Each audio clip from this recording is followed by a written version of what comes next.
I'm doing so good. How are you? I'm good as well. So I did do my research last night, and we see you, since you were like very, very young little girl, you've been into this. Like you started off doing your celebrities and then transitioned over to athletes. How did you get into it at such a young age? Okay, so media is literally a part of me. Growing up, my dad, he was a celebrity photographer. I'm from LA originally, so all of the black media outlets that were popping in like the 90s, 2000s, Vibe magazine, Rolling Out, EUR Web, the Tom Joyner cruises. My dad, he was there, like he was their lead photographer, BET Awards, TV One Awards. He was just Yeah. immersed in media. And as a little girl, I was a daddy's girl. I used to sit on his lap while he was editing photos throughout the night. And I would just see like media before my eyes. We also lived in LA, so the Lakers was a big deal, especially back in the day. We had Kobe, Pau Gasol, Metta World Peace, that Mm, was like the yeah. brotherhood team for real. So the Lakers, they were a very fun team to watch back then. So just seeing my dad in his craft and seeing the sports, I feel like led to the passion that I have today. But as Mhm. far as when I was little, I used to cry when my dad would go to work, Really? and I'm an only child. So like my dad would go and he'd have to leave, and I used to just, you would think somebody was hurting me the way I Yeah, was. yeah. And my dad was like, "Okay, like you're sad. You like to talk, you like to ask questions, just come with me." So he started handing me the mic, and just like cuz I used to ask a lot of questions and he saw like the passion within me so little, I feel like that's why he trusted me to like be able to, Yeah. pull something like that off. My dad told me too, like, I wouldn't have handed you the mic if I didn't think you couldn't do it. So I feel like he definitely saw it in me and like tried to water it. So that's kind of like what led to the passion starting Mm. off as a little girl. And I knew when I wanted to go to college that that was something that I could see myself doing for a long time. And I just had like, you have to take a risk. And I was like, I'm going to take a risk on this and I'm going to go for it with everything I have in me. And so far, it's been going pretty good. Yeah, I from what I've seen, it is. And it seems like it's just something like it's in your blood. You've been around it. Mhm. That's a really incredible opportunity to have. So props to you. I want to know, is there any more, you talked about your passion. Is there any moment where you were like, I know for sure, this is me. This is what I want to do? So when I applied to Howard, okay, I'll talk about like my college application process. I Okay. went to PWI high school. I'm from LA originally, but I went to high school in Kansas City. So that was just like a big switch. Yeah. I knew that I wanted a different horizon. And whenever I was in high school, I was very good at science. And I feel like everyone that I was living with at the time saw that in me too. So, Mhm. like, they kind of just, like, encouraged me to go that route, and I was like, "Okay, like, it's stable." I could see myself being a doctor. I wanted to go the NICU route, help out babies, and then I applied to Howard. Howard also is one of 2 universities across the country that has a 6-year med program. So, like, you could get your 4-year graduate done here, and if you get into the master's program, you could become a doctor in 6 years. And so, I was like, "Okay, I'm gonna do that." Something in me was just like, no, I didn't get to tour any college. I applied to Howard, Hampton, Xavier. I applied to Hampton, yes. I got in there. Yeah.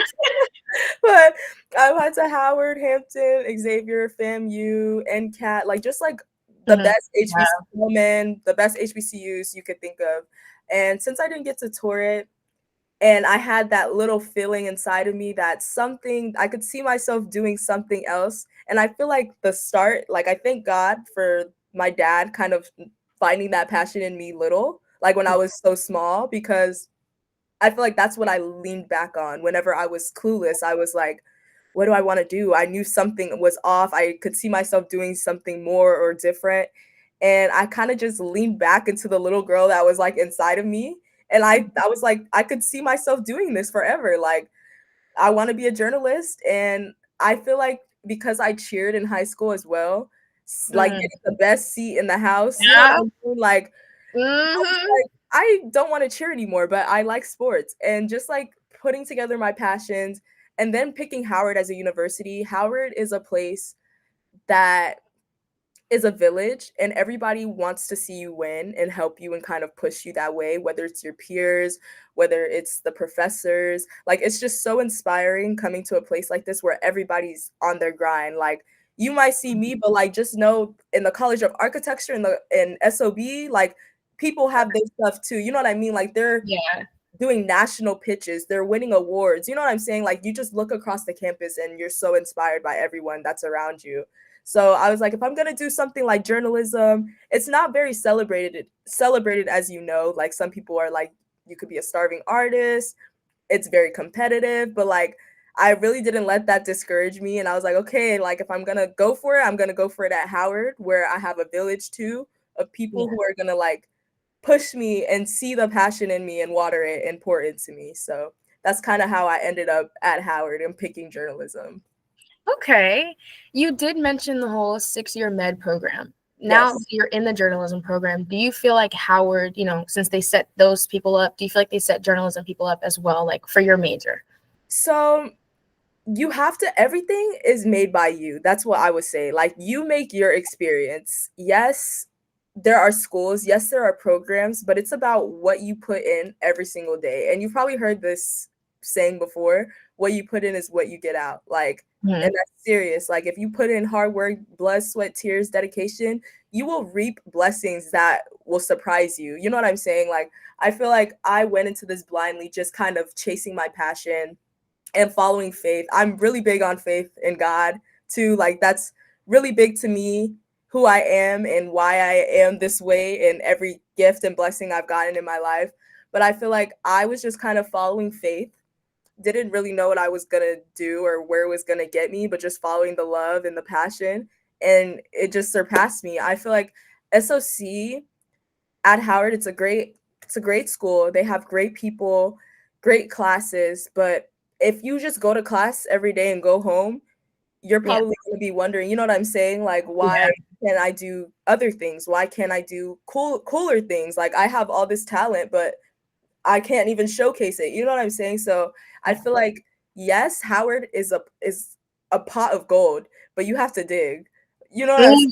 You really okay. have to go in and dig for yourself, dig for the community, share with your students and classmates. You know what I'm saying? Like, there's a lot of resources, legacy, ancestors, like, you know what I'm saying? Like, people who've come before us on this campus and have showed us that we could do it, but you also have to follow in those footsteps and put in the work. So I would say yes, like, Howard has, it's what you make it. If you make it a great experience, you'll get great rewards and blessings, like, for sure. Okay, since we are on the topic of Howard, I want to touch on the sports aspect. We've seen you when you were younger, you interviewed Megan Good and Michael White. Those are more like your actors and celebrities. Now we're seeing you doing athletes, very pro athletes at that. How would you say the sports are at Howard? And how do you manage all of the exposure? Because it's sports and celebrities is completely different. 100%. And I still love entertainment as a whole, like, for the journalism subject, but one thing I realized is that sports and entertainment intersect a lot. Like, think about it. You're sitting through games and you're hearing music going on. A lot of your favorite artists come sit courtside. You know what I'm saying? Like, so I just feel like there are opportunities to, or think about the Met Galas and the Oscars and the Grammys. Athletes come up. Sometimes they're husbands to people. You know what I mean? So Yeah. there's just a lot of intersections. And I was like, okay, either way it goes, like, there's a lot of leeway, there's a lot of fun, you know what I'm saying? So I was Yeah. like, whenever I go the sports route, I could still see some entertainment intersecting on that side as well, which would make it fun. At Howard, I would say my past seasons have been a blast, especially with basketball.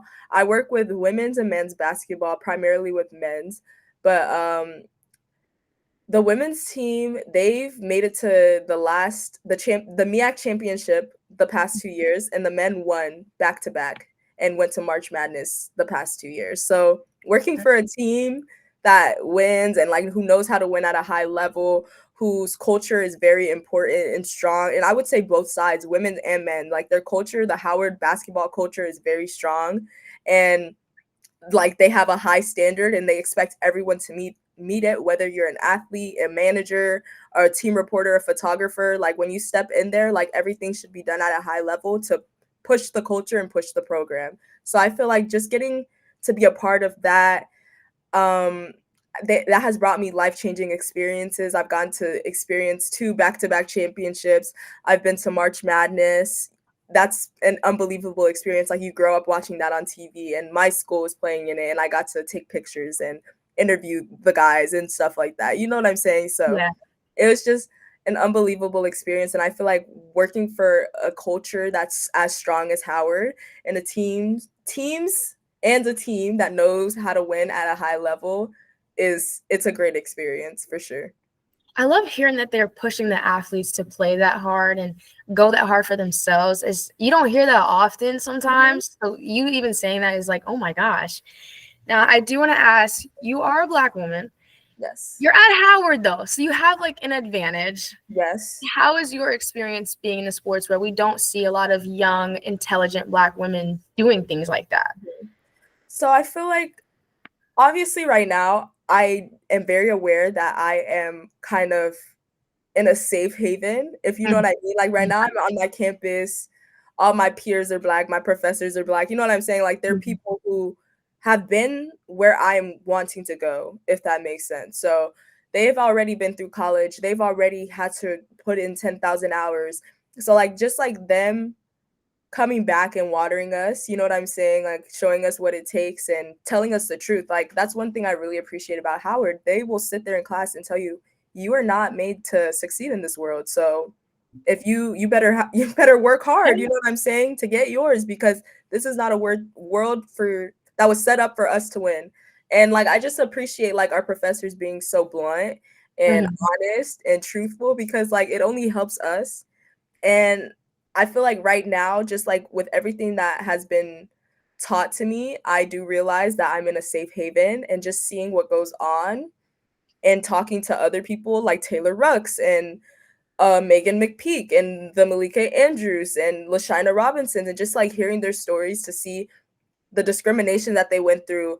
Sometimes people doubt them, you know what I'm saying? And they are really trying to make it easier for us, I think, and they have been doing a great job, because I would say like right now, like you see it and you peep it, but like it's more underlying. And I feel like there are people, because it's more underlying because there are people in the front rooms like speaking for us in the back and like putting in the words for the next generation that is coming. So I'm very grateful to the Black women who have helped me and who have told me the truth about what it's like to work in this industry, which has only made me go 10 times harder throughout my career and work for it and know that nothing is going to be handed to me.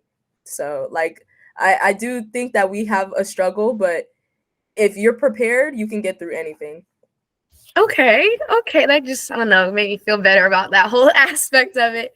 Now, my last question for you is a little more personal, since I'm planning on going to Howard. It's a school, it's an option for me. And this is something I really want to do. Do you get to like go with the teams, or like you only home based? So I feel like over time, okay, as a freshman, I started traveling with the teams. I would say it really depends. We have a big team of managers, equipment, stats, operations, NIL, people who help. You know what I'm saying? Like there's just so many different departments and people that help out in those departments. So I feel like it varies. Like we have about 8 head managers, so we kind of rotate around in that sense. Right now, I host the games. So like if you ever see like the arena host, like I do that here at the Burr. That's every home game. So I feel like that makes me more local. But there's times where I do travel with the team, and I kind of take the behind the scenes route, and I help out with pictures during the games, or like editing or story posts or stuff like that. So yes, I do travel with the team. It depends. Like next week we're leaving for MEAC, but I started in a completely different place than I am now, if that makes sense. Like I started in operations, but people saw my talent. I expressed my talent. Like, you know, they didn't just look at me one day and hand me a mic. You know what I mean? Like they saw that how bad I wanted to do it, and the talent that I had, and how I was willing to work for it. So I feel like that's kind of how I've gotten like the exposure there, like because they really like people who are driven, who are willing to do and learn anything and talk to the people and make connections around them.